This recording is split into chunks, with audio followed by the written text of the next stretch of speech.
Capítulo 18.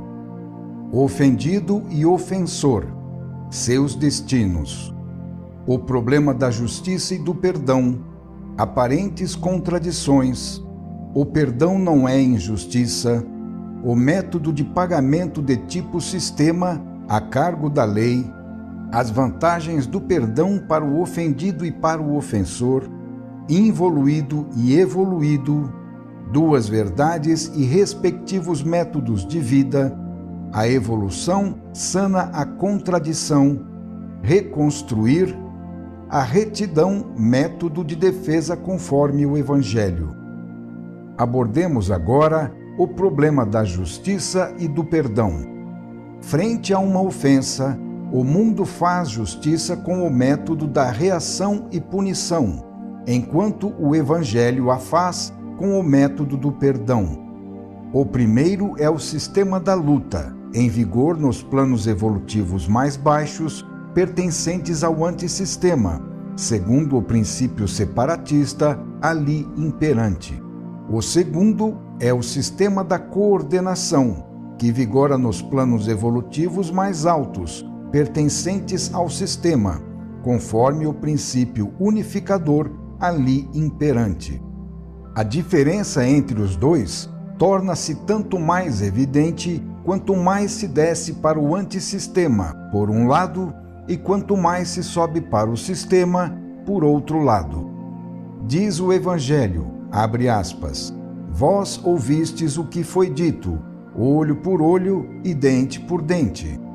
Eu, pelo contrário, vos digo que não deveis fazer resistência ao malvado. Ouvistes que foi dito, amarás o teu próximo e odiarás o teu inimigo. Pelo contrário vos digo, amai os vossos inimigos, fazei o bem àqueles que vos odeiam. Dou-vos um novo mandamento, que vos ameis uns aos outros. Bem-aventurados os mansos, bem-aventurados os misericordiosos, bem-aventurados os pacíficos. Fecha aspas. O próprio Evangelho põe em evidência a contraposição entre os dois métodos de fazer justiça, o da sanção imposta contra o violador e o do perdão. Perguntamo-nos agora como pode resultar conforme a justiça o método do perdão. Trata-se de dois conceitos absolutamente antitéticos. O perdão altera a relação e rompe o equilíbrio entre culpa e pagamento, entre erro e correção, paralisando assim a função saneadora da lei. O perdão representa uma evasão das sanções, constituindo uma violação da lei, fato que, de acordo com a própria lei, deveria ser punido. Eis os termos do problema. Primeiro, há uma culpa constituída por uma violação da ordem. Ela redunda num desequilíbrio que deve ser compensado, num desvio que deve ser neutralizado e reconduzido à posição de equilíbrio. Segundo, existe a justiça que exige e realiza este pagamento, restabelecendo a ordem através do método da sanção punitiva. Terceiro, o perdão, pelo contrário, é semelhante a uma dívida cujo pagamento não se realiza. Ele não somente deixa ficar sem solução o problema do restabelecimento da ordem, mas também aceita e confirma a violação da lei. Existe, portanto, uma inconciliabilidade entre justiça e perdão. Se a justiça consiste em não perdoar, então o Evangelho, que defende o perdão, pareceria propor a injustiça. Isto porque a lei de Deus baseia-se num fundamental princípio de equilíbrio, que no plano moral significa justiça. É por este princípio que a ordem violada deve ser reconstruída, o mal deve ser pago, o erro deve ser corrigido pela dor, o que foi deslocado ao negativo deve ser recolocado na sua justa posição ao positivo. Ora, quando o ofendido perdoa, ele induz com isso quem lhe ofendeu a violar tal equilíbrio, pois o mal realizado pelo ofensor não é pago e seu erro não é corrigido, uma vez que o perdão lhe permite escapar à sanção punitiva. Como pode ser então restabelecido o equilíbrio da justiça se o cômputo entre dívidas e créditos é alterado pelo perdão? Quando Cristo encontrou-se diante do Pai, ele não pediu perdão, mas sim colocou-se na posição de pagador perante a justiça da lei. Ao contrário daquilo que faz o homem, que pleiteia o perdão para si, mas não o concede aos outros, Cristo praticou o perdão em relação aos outros, mas antepôs para si a justiça ao perdão. Ele nos mostrou, com efeito, que os débitos devem ser pagos. Porém, há mais. Até mesmo Deus comporta-se conforme a sua lei de justiça, que exige o pagamento. Deus não usa o método do perdão quando, pelas ofensas recebidas, exige do homem um pagamento, e para que este seja executado, manda à terra o seu Filho unigênito. Eis então que o Evangelho, pregando o método do perdão em vez do justo pagamento, parece ter se colocado em contradição com o Filho e com o Pai. Mas será que o Evangelho ignora a lei e se coloca contra ela? Afinal, qual das duas vias deve-se seguir? A do pagamento obrigatório, imposto pelo Pai e praticado pelo Filho, ou a do perdão, pregado pelo Evangelho? Não se poderia ver também um caso de contradição no fato de Moisés, após ter descido do Sinai, com o mandamento de não matar escrito sobre a tábua, haver mandado matar 3.000 idólatras? Foram estas as palavras de Moisés, abre aspas, assim disse o Senhor, o Deus de Israel, cada um tome a sua espada e passe de porta em porta, e cada um mate o seu irmão, cada um o seu amigo, cada um o seu próximo. E assim foi feito conforme a palavra de Moisés, e naquele dia tombaram do povo 3.000 homens. Fecha aspas. Tais contradições, porém, não nos abalam. O fato é que, enquanto a lei nos oferece princípios do sistema, o subconsciente humano propõe princípios do antissistema. Vemos tal forma de se evadir do pagamento com o perdão encontrar confirmação também a Lures, por exemplo, no caso de São Tomás de Aquino, quando ele se exprime assim, abre aspas, os bem-aventurados no reino dos céus verão as penas dos danados, para que seja mais intensa sua própria bem-aventurança. Fecha aspas. É compreensível que tais sentimentos de egoísmo possam naturalmente aflorar do subconsciente humano naqueles que se sentem imunes diante das desgraças dos outros. Compreende-se também como o controle mental, bem mais reduzido no passado, deixasse ingenuamente escapar confissões desta espécie, mas que estes sentimentos, comuns entre os mortais, pudessem ser atribuídos também aos eleitos do céu, isso não é mais concebível hoje em dia. Seriam eles tão malvados a ponto de gozarem com os tormentos dos seus semelhantes? Como admitir que a perspectiva de tão iníqua alegria pudesse servir de encorajamento no sentido de fazer o esforço necessário para a conquista do paraíso? Poderiam os gozos celestiais consistir então em violar o fundamental princípio do Evangelho, ama a teu próximo como a ti mesmo? Neste caso, a finalidade do perdão seria somente adiar a vingança para o além, a qual ficaria provisoriamente incubada até a intervenção de Deus, que ao cumpri-la, viria a satisfazer a nossa mesquinhez, evitando-nos, com a eliminação do nosso esforço de perseguir tal vingança, o risco da reação por parte do ofensor. Tais contradições nascem porque os princípios que regem a religião e a moral como norma teórica de conduta são de tipo diverso daqueles segundo os quais a realidade concreta funciona.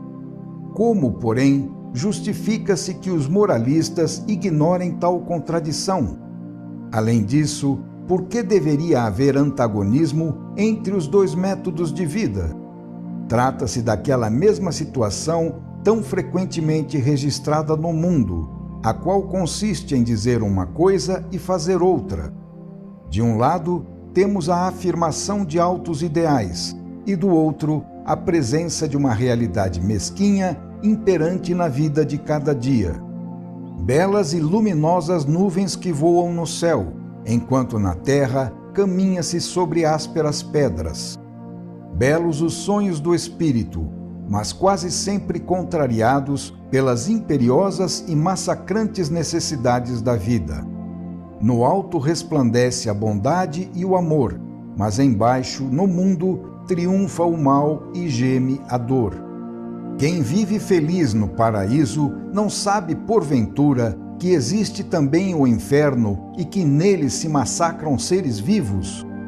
Como podem os idealistas ignorar que a vida se baseia sobre a rivalidade e sobre o contínuo esforço da luta, ambiente no qual as suas teorias permanecem como inaplicáveis utopias?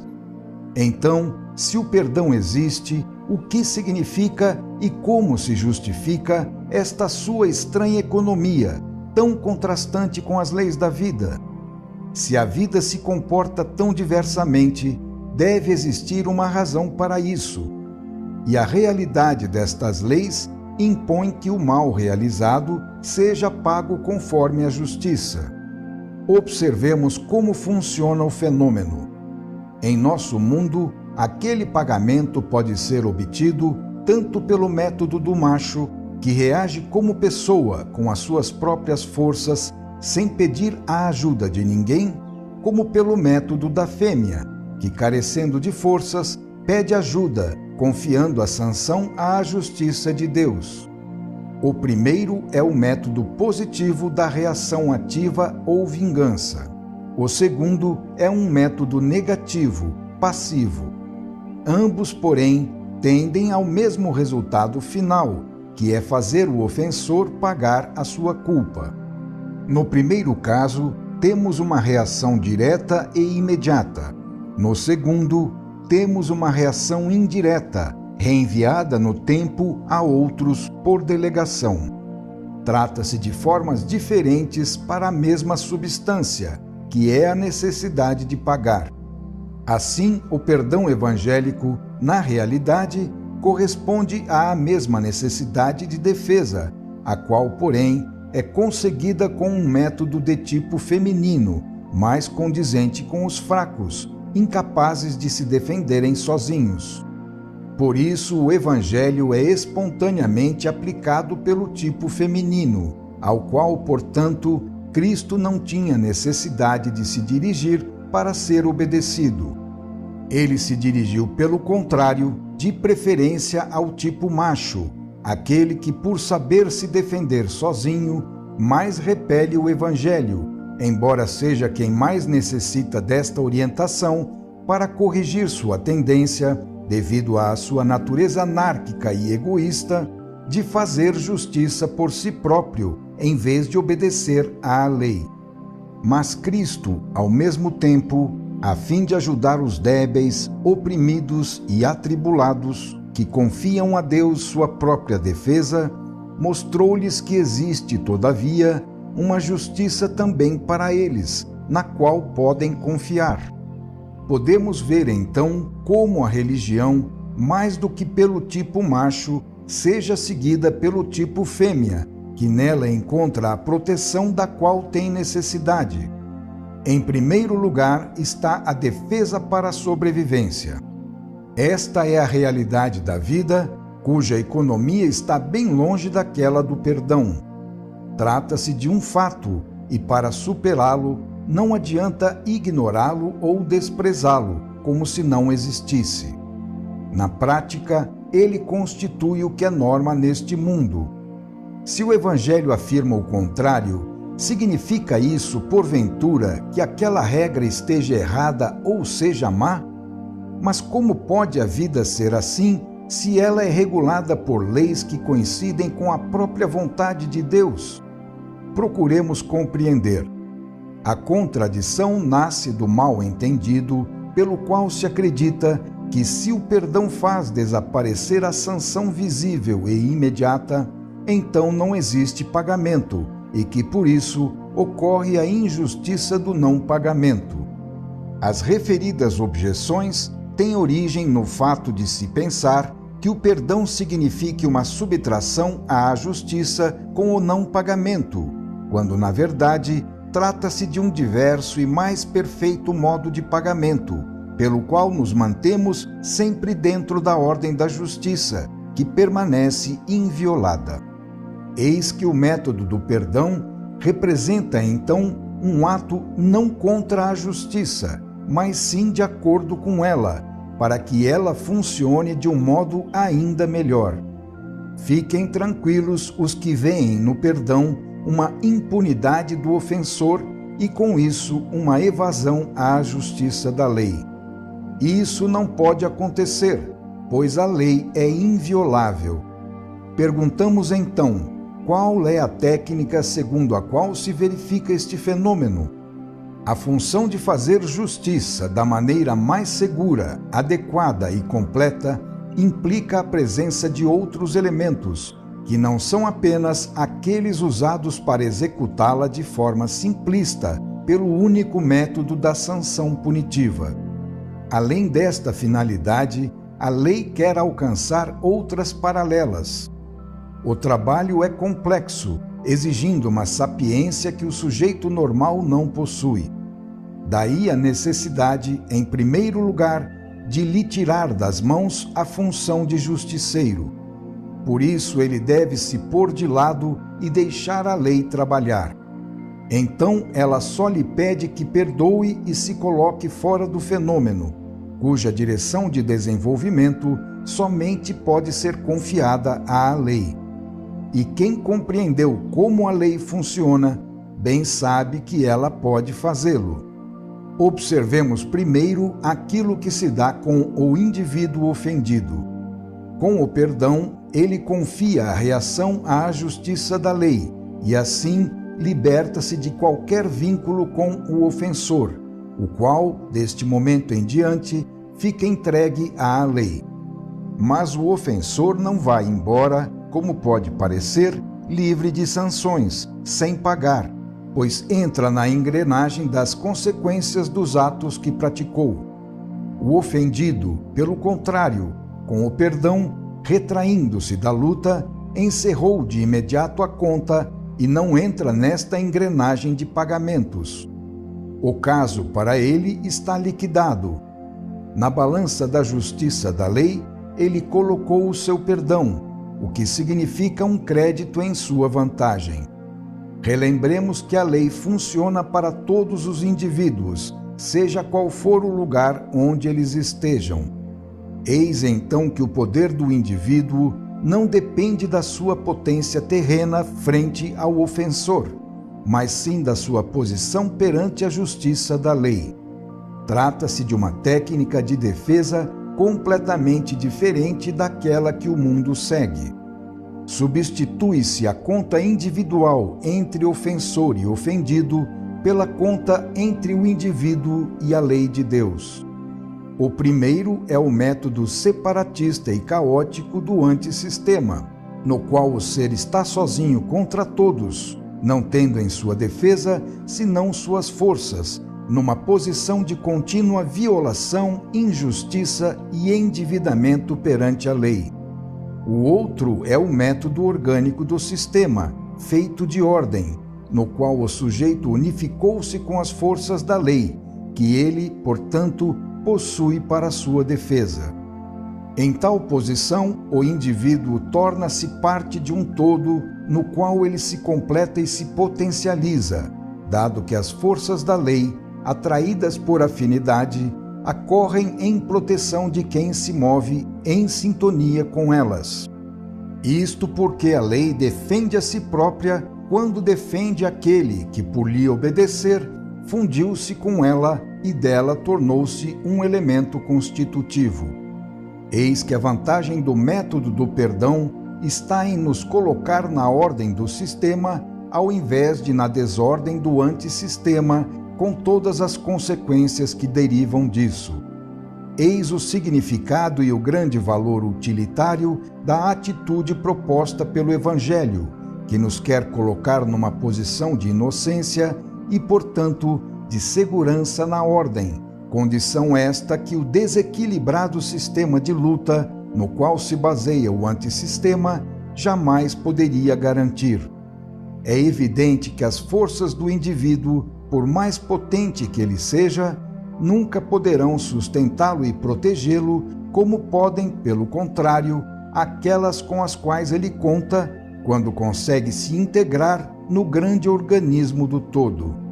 Tudo isto é verdadeiro, grande e belo, mas é difícil fazê-lo ser compreendido por quem não tenha ainda construído olhos capazes de ver em profundidade.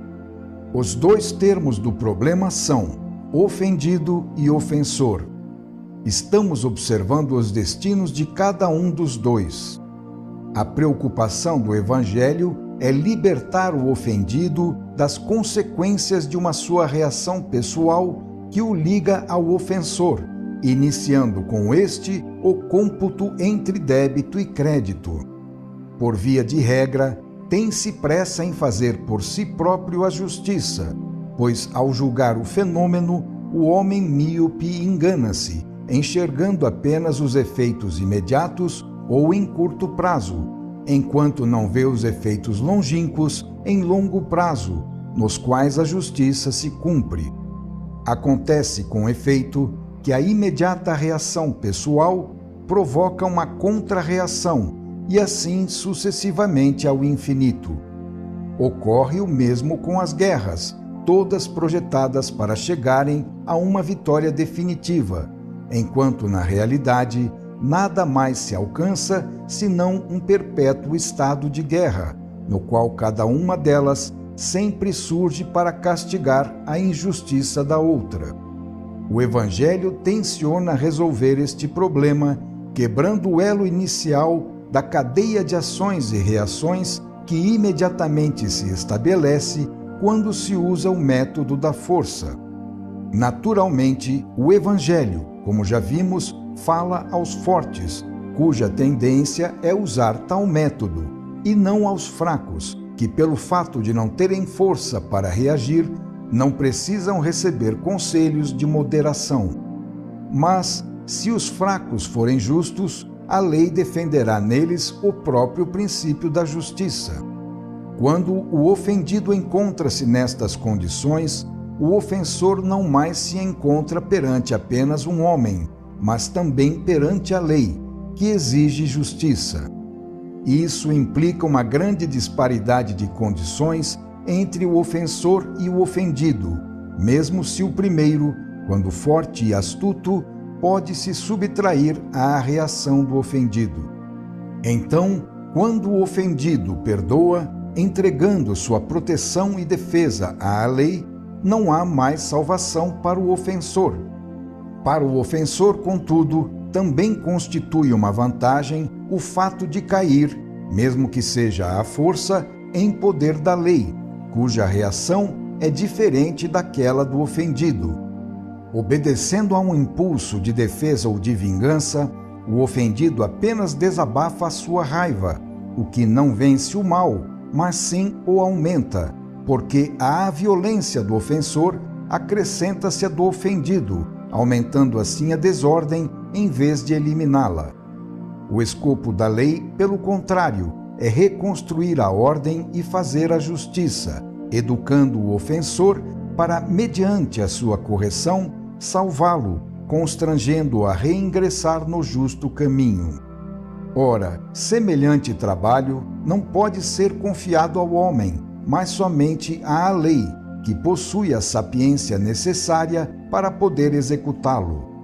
Aqui falamos da lei como de uma coisa viva, porque ela representa a onipresença de Deus.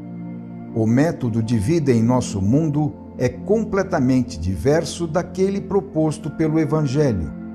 O do mundo é de tipo antissistema e o do Evangelho é de tipo sistema. Isto significa que eles estão nos antípodas. Eis que um trabalho de ordem e justiça não pode ser confiado aos cidadãos do antissistema, mas somente a quem adere ao sistema, mesmo no caso em que tal trabalho deva ser realizado no seio do antissistema. As reações de tipo antissistema não sabem ser corretivas para o bem do ofendido, a fim de reconduzi-lo à ordem sobre a qual se apoia o sistema, pois são imbuídas de egoísmo e vingança, impulsos maléficos, filhos da desordem, sobre a qual se apoia o antissistema. Portanto, a função de cumprir uma verdadeira justiça não pode ser confiada ao homem, pois ele não pode possuir todos os elementos para julgar, mas somente a Deus, que os possui todos e que é o único, pela sua superioridade, com a capacidade e o direito de fazer isso. E menos ainda pode tal função ser confiada ao ofendido, pois sendo este parte em causa, não pode deixar de colocar a si mesmo no prato da balança, em seu próprio favor. Assim, propondo ao ofendido o perdão, o Evangelho também quer preservá-lo do pecado da injustiça do seu julgamento parcial. Temos então uma forma de justiça por delegação, pela qual, em vez de exercê-la, o homem a confia à lei.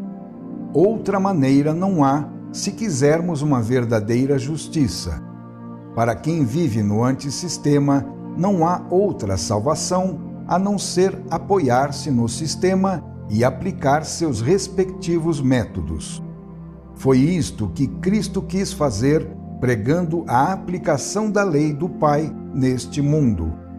Vimos então o significado da contradição entre o Evangelho e a realidade da vida.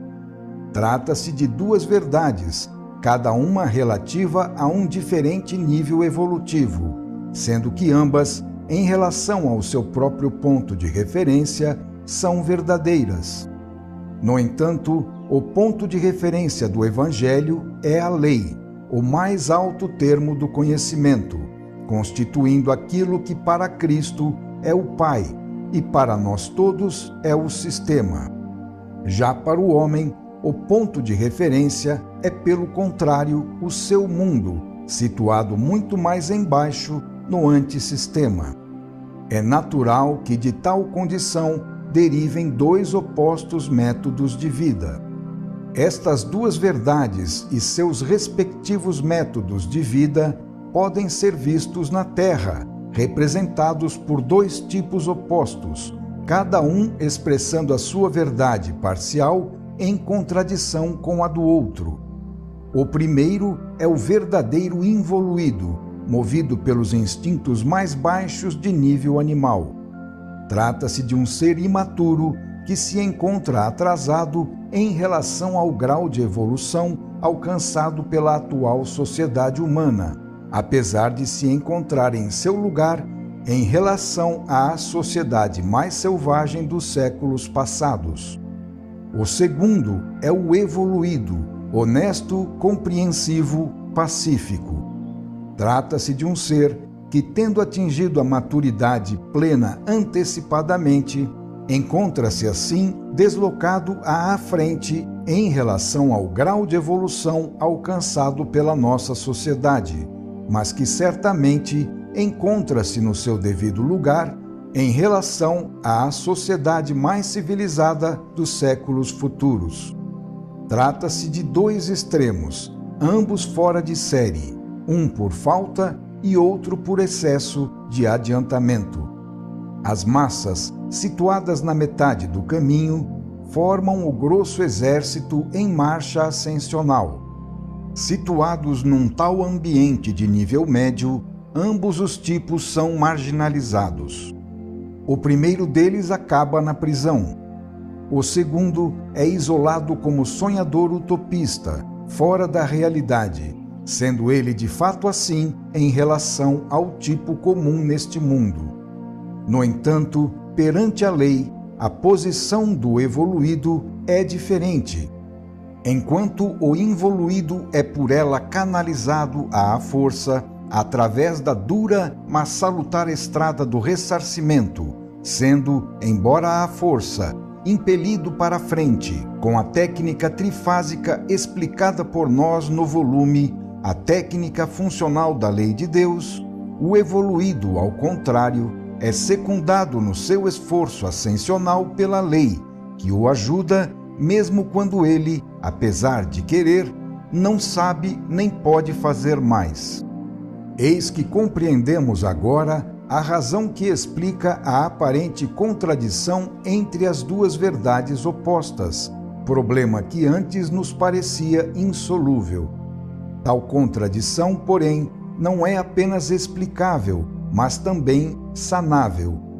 Isto é compreensível pelo fato de serem as nossas verdades humanas, assim como as nossas posições religiosas e morais, apenas fases de transição que se colocam ao longo do caminho da evolução.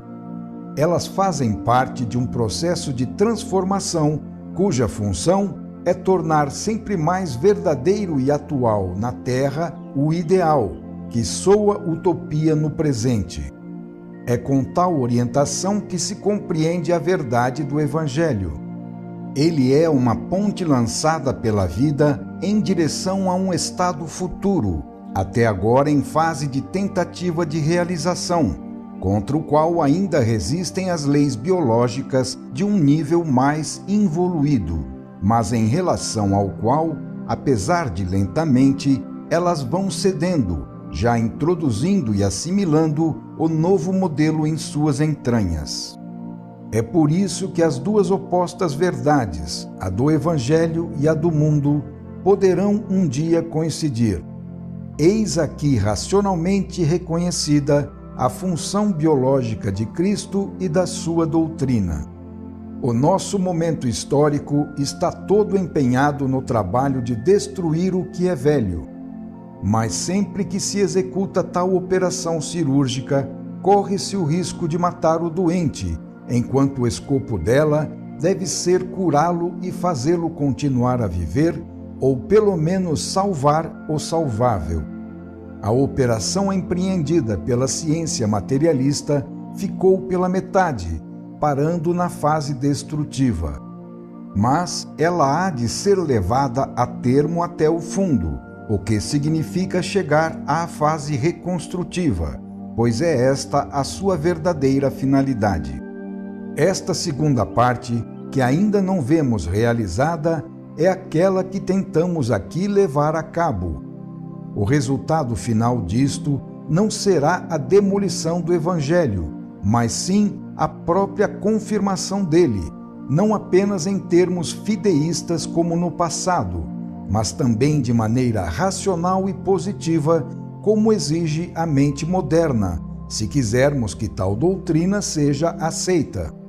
Tínhamos um evangelho ultrapassado, não compreendido, cheio de superestruturas, com um Cristo retórico e mitológico fora da realidade, situado num mundo em que sua doutrina foi sumariamente liquidada e condenada por não se compreender suas leis e sua função.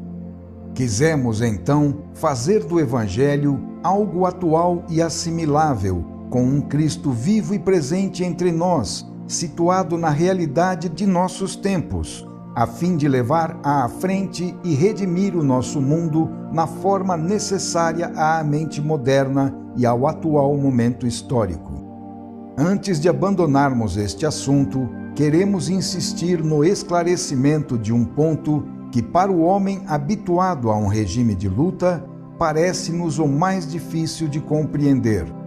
Trata-se de explicar como o perdão pode constituir uma técnica de defesa em vista da qual o indivíduo que com este recurso aplica o Evangelho não fica, como parece, abandonado nas mãos do ofensor. Mas, por sua vez, o ofendido pode perguntar qual será, então, no sistema da lei, a sua arma de defesa?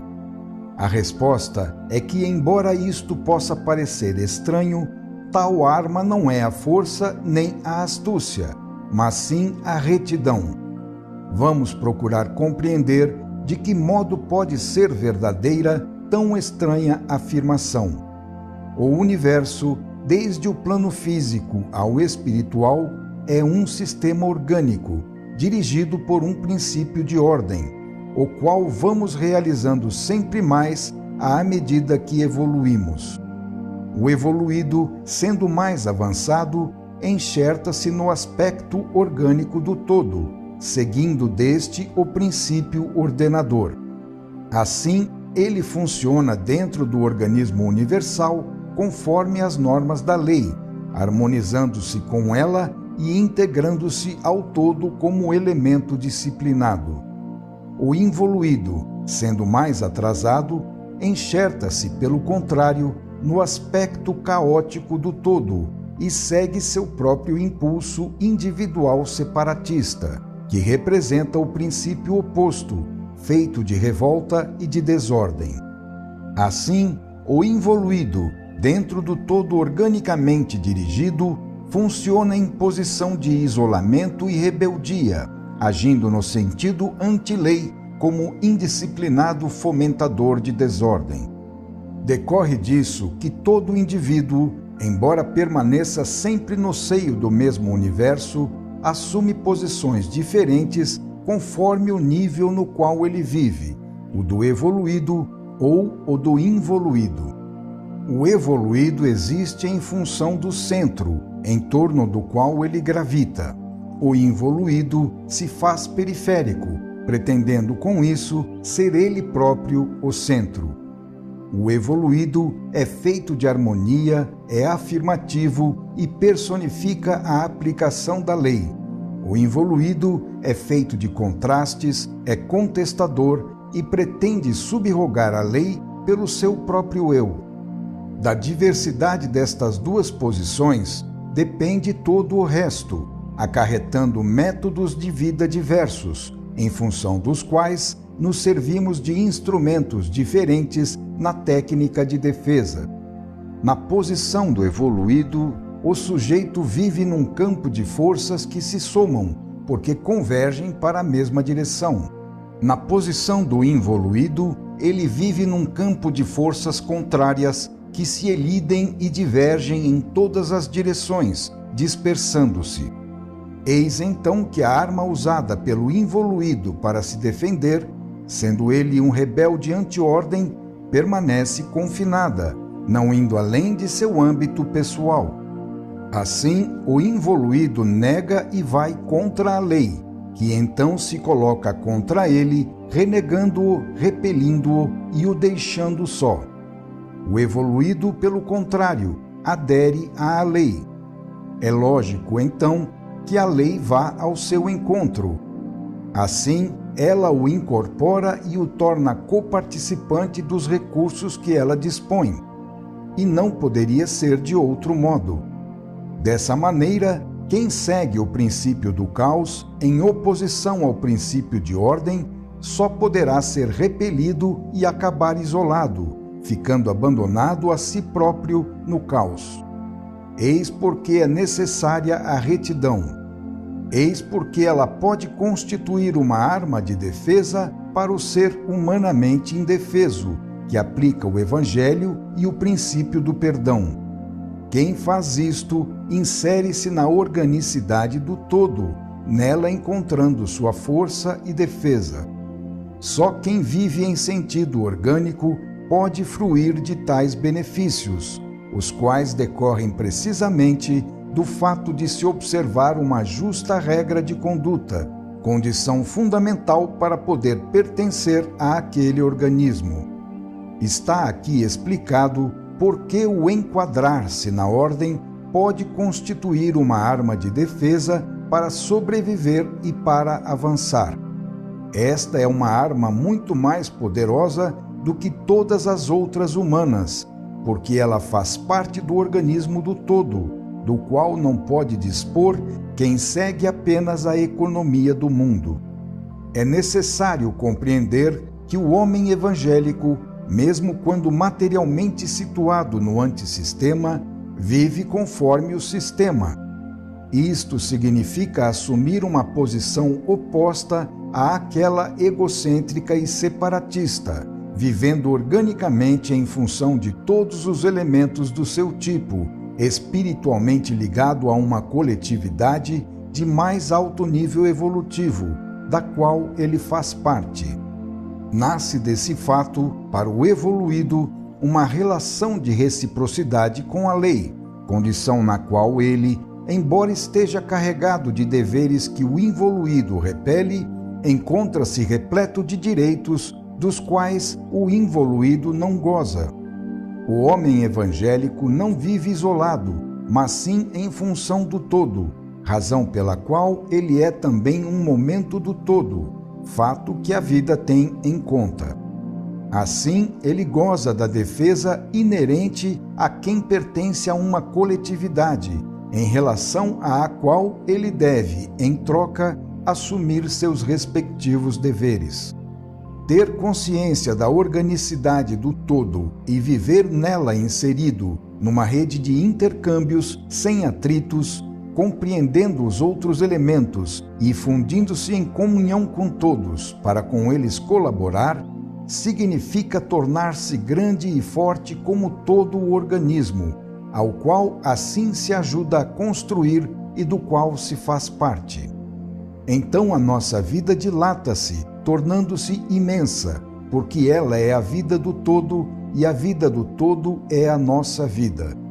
Todas as barreiras do separatismo egocêntrico caem, todos os canais de comunicação estão abertos e a vida flui através deles triunfante. Tudo é luminoso, livre, lógico, convincente. Tal abertura é dada pelo amor, que conduz à unificante colaboração. Então nenhuma criatura está só, pois quando há necessidade, todas as outras, que formam com ela um só corpo, acorrem para ajudá-la. Nenhum auxílio, porém, chega ao involuído ante-lei, que está isolado devido ao seu egocentrismo, pois não havendo amor, os canais estão fechados e não há colaboração. O Evangelho defende a vida com o diverso sistema do amor e do perdão, removendo as barreiras e abrindo os canais. Há uma forte razão para a lei proteger o homem evangélico que vive conforme a justiça. No funcionamento do universo, prevalece acima de tudo a vontade de evoluir, e isso significa regressar a Deus, saindo do antissistema para entrar no sistema. A lei personifica esta vontade e impulsiona no sentido de realizá-la.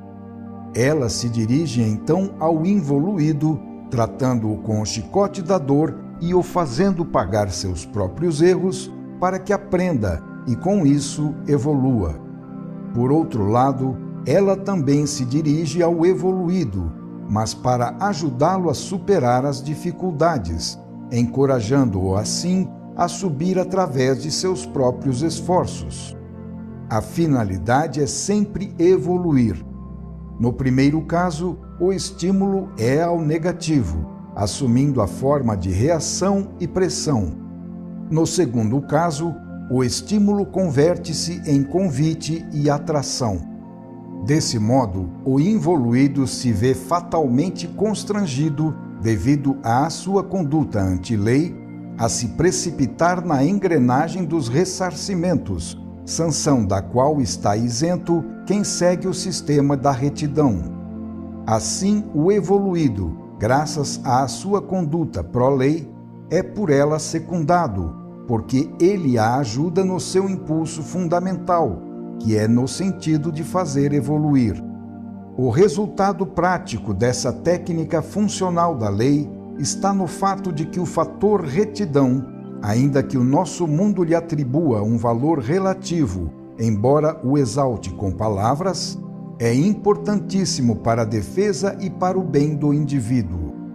A realidade é que, ao se afirmar através do método anti-lei na conquista de bens materiais, como poder, glória, prazeres, etc., o indivíduo trabalha em perda para si. Com efeito, enquanto julga estar obtendo vantagem, ele prepara seu próprio dano. Assim, acreditando que esteja ganhando, ele de fato endivida-se perante a justiça da lei, à qual terá de responder depois. Alcançar tais triunfos ao negativo, porquanto não merecidos, significa ter de expiar depois, porque eles formam a base para destinos de sofrimento. Ao contrário, encontra-se em posição vantajosa, fazendo-se credor perante a justiça, o indivíduo que, apesar de perder os valores do mundo, como riqueza, glórias, prazeres, etc., trabalha conforme a lei, mesmo se ele, por esse fato, é incompreendido e desprezado. Se o escopo fundamental da existência é evoluir, eis que tudo é válido em relação a este fim supremo. Mas evoluir significa sair do separatismo do antissistema para voltar à unidade do sistema e assumir assim, regressando a Deus, uma posição unificante, oposta à do antissistema. Trata-se de reconstruir a unidade do todo pulverizado pela queda e de reconstruí-lo através da unificação dos elementos dispersos no caos, uma unidade após a outra, num sentido cada vez mais abrangente. Tal unificação constitui também uma reorganização, com a qual se estabelece, portanto, a reconstrução de toda a organicidade original por meio da construção de sistemas sempre mais complexos e mais vastos, até a perfeição do sistema. Consequentemente, isto significa reconstruir completamente, em contraposição a todos os elementos anti-lei, feitos de desordem, a plena ordem da lei, realizando este processo através de sucessivas etapas de reorganização, sempre mais profundas e extensas, até alcançar aquela ordem perfeita que caracteriza a lei. Tudo isto pode ser observado, sendo possível reconhecer suas diversas fases de realização. Assim, à fase caótica das formações galácticas, vemos suceder a fase mais orgânica dos sistemas planetários. Há na vida um instinto de unificação que a leva a se organizar sempre mais na ordem em proporção ao grau de evolução atingido. Alguns animais unem-se em verdadeiras sociedades. O homem saiu da unidade familiar para a unidade do grupo, depois a do castelo, a da cidade, a do partido político, a da religião, a da nação, a do povo, a da raça e a da humanidade. Quanto mais elevadas e, portanto, mais abrangentes, tanto mais estas unidades perdem consistência, porque estão em formação, constituindo ainda uma tentativa de construção ao longo do caminho da evolução. Mas a vida caminha para uma unificação sempre mais vasta, o que implica um ordenamento orgânico para constituir sistemas cada vez mais complexos e completos até o máximo único e perfeito dado pelo sistema. Esta é a estrada da evolução, o caminho que leva a Deus. É sobre este caminho que nos coloca a economia do Evangelho. Final do capítulo 18.